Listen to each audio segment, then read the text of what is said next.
कई साल पहले भगवान बुद्ध का एक शिष्य उनसे एक प्रश्न पूछता है, भगवान, क्या मैं सच्चे खुशी की तलाश में हूं?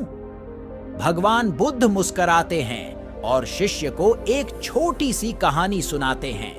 एक गांव में एक छोटा सा बच्चा अपने खोए गए खिलौने की तलाश में था।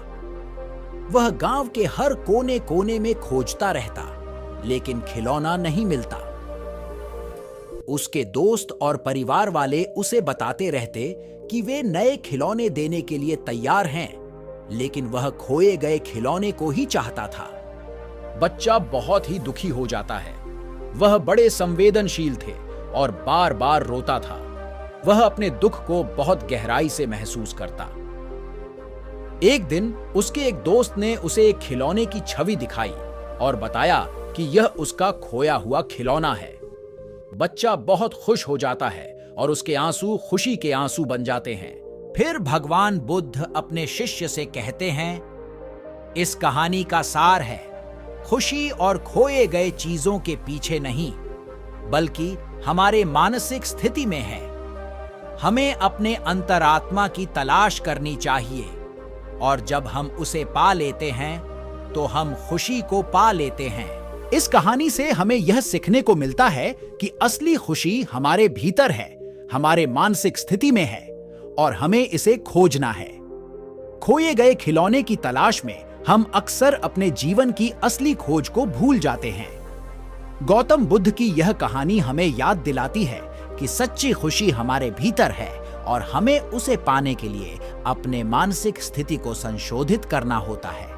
गौतम बुद्ध की एक प्रेरणास्पद कहानी है जो उनके जीवन के महत्वपूर्ण दिनों में घटित हुई थी। कई वर्ष पहले गौतम बुद्ध एक दिन जंगल में ध्यान कर रहे थे। वे अपने मानसिक शांति की खोज में थे और अपने आत्मा को समझने का प्रयास कर रहे थे। वे ध्यान में डूबे हुए थे जब अचानक एक शेर उनके पास आया। शेर ने थोड़ी देर सोचा और फिर बोला, तू सचमुच अद्वितीय है, मैं तुझे छोड़ देता हूं। शेर ने बुद्ध के पास से बदलकर जाने का निर्णय लिया। इस कहानी से हमें यह सीखने को मिलता है कि ध्यान और आत्मा की समझ किसी भी आपातकाल में महत्वपूर्ण होती है।